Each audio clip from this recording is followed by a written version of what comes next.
বাজারে সরবরাহ কমার অজুহাতে বেড়েছে মোটা চালের দাম। 50 কেজির প্রতি বস্তায় বেড়েছে 200 থেকে 250 টাকা পর্যন্ত। মোটা চালের দাম বাড়ায় দুশ্চিন্তা বেড়েছে নিম্ন আয়ের মানুষদের। তবে মিলগুলোতে চালের দাম বাড়ানো হয়নি বলে দাবি মিল মালিকদের। নওগাঁ থেকে তৌহিদ ইসলামের প্রতিবেদন।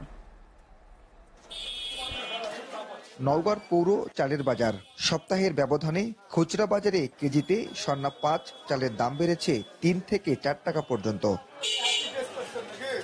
খুচরা ব্যবসায়ীরা বলছেন চাহিদা অনুযায়ী মিল থেকে পাওয়া যাচ্ছে না চাল, ফলে বাজারে সরবরাহ কমায় বেড়েছে মোটা চালের দাম। মোটা চাল আপনার বিক্রি হচ্ছে 58-60 টাকা কেজি। সোনা বাজার চাল বর্তমানে বাজারে পাওয়া যাচ্ছে না। আমার দোকানের কথাই করছি, আমার দোকানে বর্তমানে এক বস্তাও চাল নাই সোনা মাছ।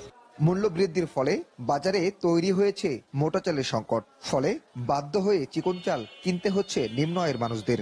এই শ্রমজীবী মানুষের কষ্ট হয় বেশি, তারা চিকন চাল খেতে পারে না, দাম বেশি, মোটা চালই খায়। কিন্তু মোটা চালের তো বাজারে আমদানি কম, পাওয়া যাচ্ছে না। 400-450 টাকা দিন কাজ, এই কাজের দিয়ে তোমার কি চাল কিনবে? মোটা চাল কিনেও তো তোমার পড়তে হবে না। নওগাঁর হাটগুলোতে ধানের সংকট রয়েছে। ব্যবসায়ীরা বলছেন মিল পর্যায়ে চালের দাম না বাড়লেও বন্যার প্রভাবে বাড়তি চালের বাজার।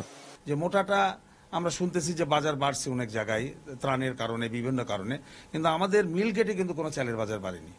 এখন এই ক্ষেত্রে বলা যায় যে ঢাকা বেল্ট বা কুমিল্লা ফেনী বেল্টে ত্রাণের কারণে বাজার একটু বাড়তে পারে, সেটা কিন্তু তাদের বিষয়, কিন্তু আমাদের মিল গেটে কিন্তু চালের বাজার বাড়েনি এবং বাড়ার কোনো সম্ভাবনা আমরা দেখছি না। চালের মূল্য নিয়ন্ত্রণে প্রশাসনের শক্ত পদক্ষেপের দাবি জানিয়েছেন শ্রমজীবী মানুষ। তৌহিদ ইসলাম, এসএটিভি, নওগাঁ।